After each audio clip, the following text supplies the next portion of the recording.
لؤلؤ ہیرا اور مرجان مونگی، یہ قسمیں ہیں قیمتی پتھروں کی۔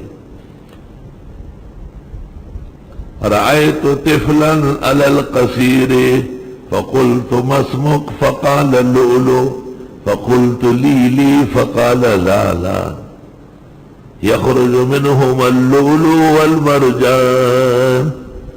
شیخ حماد اللہ حالیجی رحمت اللہ علیہ یہاں سندھ میں اکابر علماء اور اولیاء میں سے ہوئے، شیخ حماد اللہ حالیجی رحمت اللہ علیہ بڑے بزرگوں میں سے تھے۔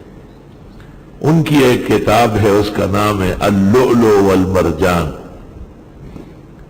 فی حل مغلقات القرآن۔ حضرت الاستاذ حضرت بنوری نے حضرت سے بڑی محبت و عقیدت رکھتے تھے، اس پر مقدمہ بھی لکھا ہے اور اپنے خرچے پر چھپائے بھی، وہ ایک نسخہ مجھے بھی ملا ہے۔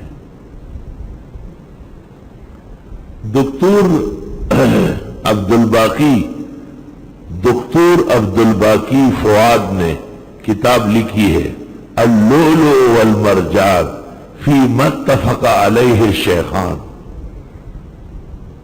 وہ احادیث جو بخاری مسلم دونوں کی ہے ان کو اکٹھے کیا ہے، اس کتاب کا نام رکھا اللؤلؤ والمرجان فی ما اتفق علیہ الشیخان۔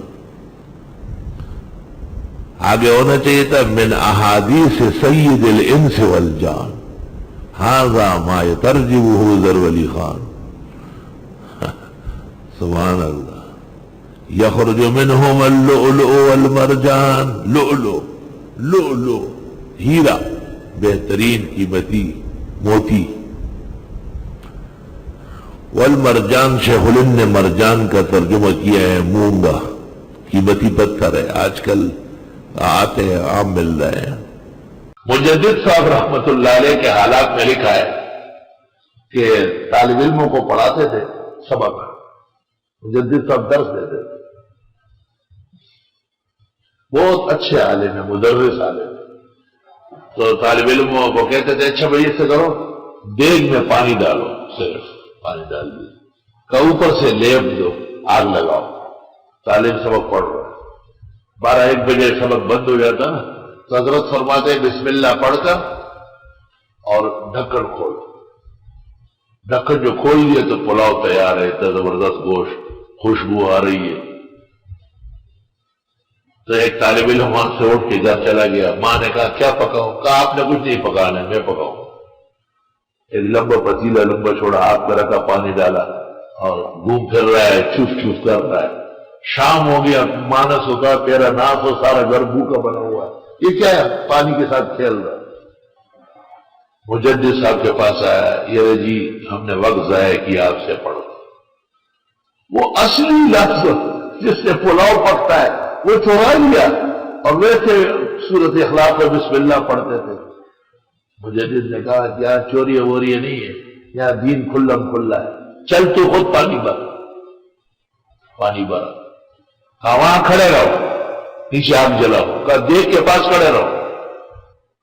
مجدد صاحب نے وہاں سے بسم اللہ الرحمن الرحیم، ان کا بسم اللہ کا عمل تھا، وہ 3-4 دفعہ پڑھا اور غصہ آ گیا تو ان کو تو 10 منٹ میں کہا کھولو اس کو، جو کھول دیا اس کو تو پلاؤ تیار ہے۔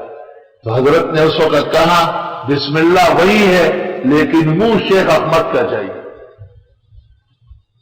اور مجدد فرماتے تھے میں اس مومن پر حیران ہوں کہ سورۃ اخلاص پڑھے اور اس کے ہاتھ میں ڈھیلا سونا نہ بنے، استنجے کا ڈھیلا ایسا طالب علم دے لیتے تھے، اور مجدد صاحب سے الٹے ہاتھ نہ رکھے، اوپر سے ہاتھ رکھا، اب قل هو اللہ احد اللہ الصمد لم یلد ولم یولد ولم یکن له کفوا احد، ایسا کر کے چمک رہا ہوتا،